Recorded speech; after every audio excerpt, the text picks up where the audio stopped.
नमस्कार, दीपास किचन मध्ये आज आपण गुढीपाडवा स्पेशल स्वादिष्ट असा मूग डाळ हलवा बनवणार आहोत। हलवा बनवायचा म्हणजे तुम्हाला वाटेल 3-4 तास डाळ भिजत घालावी। विशेष म्हणजे आज आपण मूग डाळ न भिजवता अगदी 15 मिनिटांमध्ये तयार होणारा एकदम स्वादिष्ट असा हलवा बनवतोय। चला तर रेसिपी सुरू करूयात। मूग डाळीचा हलवा बनवण्यासाठी लागणारे साहित्य पाहूयात। तर इथे मी 1 वाटी इतकी मूग डाळ घेतलेली आहे। अगदी याच वाटीने इथे आपण 1 वाटी इतकी साखर सुद्धा घ्यायची आहे। तर 1 वाटी साखरेऐवजी तुम्ही पाऊण वाटी साखर सुद्धा इथे वापरू शकता। त्यानंतर अगदी त्याच वाटीने मी ते अर्धी वाटी इतकं आपलं घरगुती साजूक तूप सुद्धा घेतलेलं आहे। त्यानंतर इथे 2 चमचे इतका मी बारीक रवा घेतलेला आहे। तर इथे तुम्ही मोठा रवा सुद्धा वापरू शकता। त्यानंतर इथे मी 2 ते 3 चमचे इतकं काजू बदाम आणि पिस्त्याचे काही काप करून घेतलेले आहेत। त्यानंतर इथे मी 2 चमचे इतका बेदाणा सुद्धा घेतलेला आहे। तसेच इथे मी 1 चमचा इतकी वेलची पावडर घेतलेली आहे। ही वेलची मी साखरेमध्ये बारीक करून घेतलेली आहे। त्यानंतर इथे 2 ते 3 चमचे मी केशर दूध घेतलेलं आहे, म्हणजे कोमट दुधामध्ये केशरच्या काड्या भिजत ठेवल्या होत्या। त्यानंतर इथे 1 ग्लास मी नॉर्मल रूम टेम्परेचरचं दूध सुद्धा घेतलेलं आहे। सुरुवातीला आपण ही मूग डाळ जी आहे ती 2 पाण्याने स्वच्छ अशी धुवून घ्यायची आहे। त्यासाठी एका भांड्यामध्ये मी डाळ घेतलेली आहे आणि यामध्ये पाणी घालून आपण हाताने अगदी व्यवस्थित असं चोळून याला स्वच्छ असं धुवून घ्यायचं आहे। तर तुम्ही ते बघू शकता, मी याला हाताने व्यवस्थित चोळून धुवून घेतलेली आहे। आता यातील पाणी आपण काढून टाकूयात आणि अजून अशाच पद्धतीने 1 वेळा स्वच्छ अशा पाण्याने धुवून घ्यायचं आहे। इथं तुम्ही बघू शकता 2 वेळा मी डाळ स्वच्छ अशी धुवून घेतलेली आहे आणि एका चाळणीवरती अशी पसरून यातील पाणी निथळण्यासाठी असंच आपण 5 मिनिटाकरता याला ठेवून देणार आहोत। तर ही डाळ तुम्ही फॅन खाली सुद्धा ठेवू शकता किंवा हवेला ठेवली तरी सुद्धा ही थोडीशी सुकून जाते। तर तुम्ही तर बघू शकता एक 5 ते 7 मिनिटांनंतर यातील पाणी पूर्णपणे निथळलेलं आहे आणि डाळ अगदी आपली कोरडी कोरडीची झालेली आहे, ती अजिबात हाताला चिटकत नाही। आता आपण गॅसवरती एक कढई ठेवायची आहे। कढई हलकीशी गरम झाली की त्यामध्ये पाणी निथळून घेतलेली ही डाळ म्हणजे स्वच्छ अशी धुवून घेतलेली आपण मूग डाळ घालायची आहे। आणि आता आपण गॅसची फ्लेम अगदी बारीक ठेवायची आहे आणि बारीक गॅसवरती आपण याला सतत हलवत अगदी खमंग असा याचा सुगंध येईपर्यंत लालसर रंगावरती याला आपण भाजून घ्यायचं आहे। एक 5 मिनिटांनंतर तुम्ही तर बघू शकता डाळ आपली अगदी मोकळी मोकळी अशी झालेली आहे, म्हणजे खळखळ असा याचा आवाज येत आहे, म्हणजे डाळ आपली व्यवस्थित अशी भाजली गेलेली आहे। तर अजून थोडंसं आपण याला भाजून घेऊयात। तर इथे बघू शकता तुम्ही याचा कलर सुद्धा बदललेला आहे। आता गॅसची फ्लेम बंद करायची आहे आणि ही डाळ आपण एका दुसऱ्या भांड्यामध्ये किंवा एका प्लेटमध्ये काढून थंड होण्यासाठी असं याला पसरून ठेवायचं आहे। तर मस्त असा याचा सुगंध सुटलेला आहे, म्हणजे खमंग अशी आपली डाळ भाजली गेलेली आहे। आता एक 5 मिनिटांनंतर तुम्ही तर बघू शकता ही डाळ आपली पूर्णपणे थंड झालेली आहे। आता एक मिक्सरचं भांडं घ्यायचं आहे आणि मिक्सरच्या भांड्यामध्ये आपण ही डाळ बारीक करून घेणार आहोत। तर इथे माझी अगदी थोडीशीच डाळ आहे, त्यामुळे मी छोटंच इथं भांडं वापरलेलं आहे। आता आपण याला अगदी बारीक सुद्धा करायची गरज नाही, थोडंसं रवारवाळ आपण याला मिक्सरमध्ये फिरवून घ्यायचं आहे। जसं आपला मोठा रवा असतो त्या पद्धतीने याला आपण थोडंसं बारीक करून घेणार आहोत। तर तुम्ही ते बघू शकता सहजपणे याचं पीठ तयार झालेलं आहे किंवा मूग डाळीचा हलवा बनवण्यासाठी लागणारं प्रीमिक्स आपलं इथे तयार आहे। हे जर प्रीमिक्स तुम्ही काचेच्या बरणीमध्ये किंवा हवाबंद डब्यामध्ये स्टोअर करून फ्रीजमध्ये ठेवलं तर ते 1 महिना आरामात टिकतं आणि तुम्हाला हवं तेव्हा तुम्ही मस्त असा मूग डाळीचा हलवा बनवून खाऊ शकता। आता आपण याच प्रीमिक्सचा मस्त असा दाणेदार हलवा बनवूयात। त्यासाठी गॅसवरती मी कढई ठेवलेली आहे। कढई हलकीशी गरम झाली की त्यामध्ये 2 चमचे इतकं मी साजूक तूप घातलेलं आहे। तूप वितळलं गेलं की त्यामध्ये आपण बारीक कट करून घेतलेले काजू बदाम आणि पिस्ताचे काप घालायचे आहेत। तसेच इथे आपण जो बेदाणा घेतलेला आहे तो सुद्धा घातलेला आहे। आता अगदी बारीक गॅसवरती हे ड्रायफ्रुट्स आपण थोडेसे तुपामध्ये परतून घेऊयात, त्यामुळे हलव्याला एकदम छान अशी चव येते।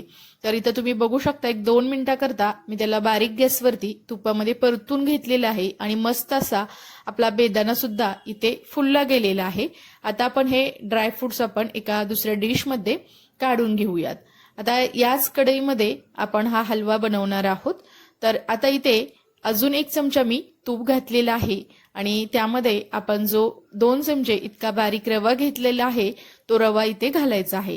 आता हा रवा सुद्धा आपण अगदी लालसर रंगावरती याला तुपामध्ये चांगलं परतून घेणार आहोत। तर इथं तुम्ही बघू शकता मी बारीक गॅसवरती याला सतत हलवत हा रवा सुद्धा अगदी मस्त खमंग आणि एकदम लालसर रंगावरती याला आपण परतून घेतलेला आहे। त्यानंतर अजून आपण यामध्ये 1 ते 2 चमचे इतकं तूप घालायचं आहे आणि आता आपण जे मूग डाळीचा हलवा बनवणार आहोत त्यासाठीचे जे प्रीमिक्स तयार आहे ते यामध्ये घालायचं आहे। आता याला मध्यम ते बारीक गॅसवरती याला सतत हलवत आपण अगदी खमंग असं याला लालसर होईपर्यंत परतून घ्यायचं आहे। तर तुम्ही तर बघू शकता सुरुवातीला हे कोरडं वाटत आहे, परंतु इथे आपण पूर्ण तूप वापरलेलं नाही, अजून आपलं तूप शिल्लक आहे। तर थोडंसं 2 ते 3 मिनिटे याला थोडंसं भाजलं गेलं की बघा थोडंसं तूप सुटायला सुरुवात झालेलं आहे, म्हणजे ओलसर असं हे मिश्रण किंवा प्रीमिक्स झालेलं आहे। तर थोडं थोडं करत आपण हे सर्व तूप इथे वापरणार आहोत। तर तुम्ही ते बघू शकता मी 3 ते 4 मिनिटे याला भाजलेलं आहे। आता आपण बाकीचं सुद्धा राहिलेलं तूप यामध्ये आपण घालायचं आहे आणि याला आपण अगदी बारीक गॅसवरती सतत हलवत असं परतून घेऊयात। तर इथे तुम्हाला मी दाखवते याला अगदी मस्त असं तूप सुटलेलं आहे आणि मिश्रण अगदी ओलं ओलं असं झालेलं आहे। आता इथे मस्त असा याचा खमंग असा सुगंध एकदम सुटलेला आहे, म्हणजे आपलं इथे हे मूग डाळीचं लागणारं जे प्रीमिक्स आहे किंवा जी डाळ आहे ती व्यवस्थित अशी भाजून झालेली आहे। आता यामध्ये मी गॅसची फ्लेम अगदी बारीक करून अर्धी वाटी इतकं पाणी घातलेलं आहे। इथे गॅसची फ्लेम यासाठी बारीक करायची आहे कारण जर तुम्ही यावरती हे पाणी घातलं तर ते पाणी उडण्याची शक्यता असते। शक्यतो करून इथे कोमट पाणी वापरलेलं चांगलं, त्यामुळे हा हलवा लवकर बनला जातो। त्यानंतर इथे मी जे आपण 1 ग्लास इतकं दूध घेतलं होतं त्यातील काही दूध इथं घातलेलं आहे आणि याच्या गुठळ्या मोडत याला आपण व्यवस्थित असं यामध्ये मिक्स करायचं आहे। तर तुम्ही ते बघू शकता मी दूध घातल्यानंतर त्याला व्यवस्थित असं याला हलवून घेतलेलं आहे। आता आपण इथे बाकीचं सुद्धा राहिलेलं सर्व दूध इथे घालणार आहोत। तर दूध घातल्यामुळे हलव्याला एक छान अशी चव येते, त्यामुळे हलवा अगदी स्वादिष्ट असा बनला जातो। आता परत एकदा आपण याला सतत हलवत हे दूध सुद्धा यामध्ये व्यवस्थित असं मिक्स करून घ्यायचं आहे। तर इथं तुम्ही बघू शकता याच्या गाठी पूर्णपणे मी मोडलेल्या आहेत आणि इथं थोडंसं हे मिश्रण आता पातळ वाटत आहे, परंतु जसजसं शिजत येईल तसतसं ही जी डाळ आहे ते व्यवस्थित असं हे दूध आहे ते अब्सॉर्ब करून घेईल आणि मस्त असा दाणेदार आणि अगदी मोकळा असा हलवा हा बनला जाईल। इथं तुम्ही बघू शकता थोडंसं पातळ झालेलं आहे। आता आपण यामध्ये साखर घालायची आहे। आता साखर सुद्धा यामध्ये व्यवस्थित अशी आपण मिक्स करून घेऊयात। तर साखर घातल्यानंतर सुद्धा थोडंसं हे वितळल्यासारखं होईल, परंतु काही हरकत नाही, जेव्हा ते हळूहळू शिजतील तेव्हा ते अगदी घट्ट असं बनलं जातं। तर इथे मी साखर सुद्धा अगदी व्यवस्थित अशी मिक्स करून घेतलेली आहे। आता आपण यामध्ये केशर दूध घालायचं आहे आणि त्याला अगदी व्यवस्थित असं आपण इथे मिक्स करून घेतलेलं आहे। तर हे मिश्रण आता पातळच आहे, थोडंसं मिक्स झालं की आपण यावरती झाकण ठेवूयात आणि 2 ते 3 मिनिटाकरता आपण याला असंच शिजत ठेवूयात। तर इथं तुम्ही बघू शकता झाकण मी ठेवलेलं आहे आणि 2 ते 3 मिनिटानंतर यावरील झाकण आपण उघडून बघूयात।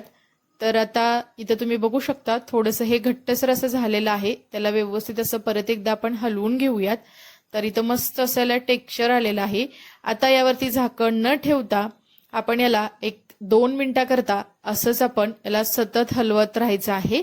त्यामुळे तुम्ही ते बघू शकता हा मूग डाळीचा हलवा आपला असा घट्टसर असा बनायला सुरुवात झालेली आहे आणि अगदी मऊ असं याला टेक्स्चर सुद्धा आलेलं आहे आणि तितकाच हा दाणेदार सुद्धा आहे। आता वरून आपण यावरती काजू बदामाचे काप आणि वेलची पावडर घातलेली आहे, ती सुद्धा यामध्ये आपण व्यवस्थित अशी मिक्स करून घेऊयात। तर नेहमी गोडाच्या पदार्थामध्ये वेलची पावडर किंवा ड्रायफ्रुट्स हे थोडंसं शेवटी घातलं की त्याचा सुगंध असा टिकून राहतो। तर इथं तुम्ही बघू शकता यामध्ये व्यवस्थित असं आपण याला मिक्स करून घेतलेलं आहे। आता यावरती आपण झाकण ठेवूयात आणि 1-2 मिनिटाकरता छान अशी याला वाफ येऊन देऊयात। 1-2 मिनिटानंतर यावरील झाकण काढून बघितलेलं आहे, तर हा आपला मूग डाळीचा हलवा किंवा मूग डाळीचा शिरा अगदी व्यवस्थित असा बनला गेलेला आहे। हा अजून जसा थंड होईल तसा अजून थोडासा मोकळा मोकळा होतो। तर इथे हा आपला उत्तम चविष्ट एकदम मस्त तुपातील हा मूग डाळीचा हलवा मूग डाळ भिजत न घालता अगदी इन्स्टंट 15 ते 20 मिनिटात तुम्ही बनवू शकता। या गुढीपाडव्याला ही रेसिपी तुम्ही नक्की ट्राय करा। नेहमीच आपण तुपातला शिरा वगैरे बनवत असतो, तर कधी कधी हा हेल्दी असणारा मूग डाळीचा शिरा सुद्धा तुम्ही बनवून बघा। जर तुम्हाला ही माझी रेसिपी आवडली असेल तर नक्की एक लाईक जरूर करा। चला तर मग नंतर भेटूया अशाच एका रेसिपी सोबत। तोपर्यंत सर्वांना धन्यवाद।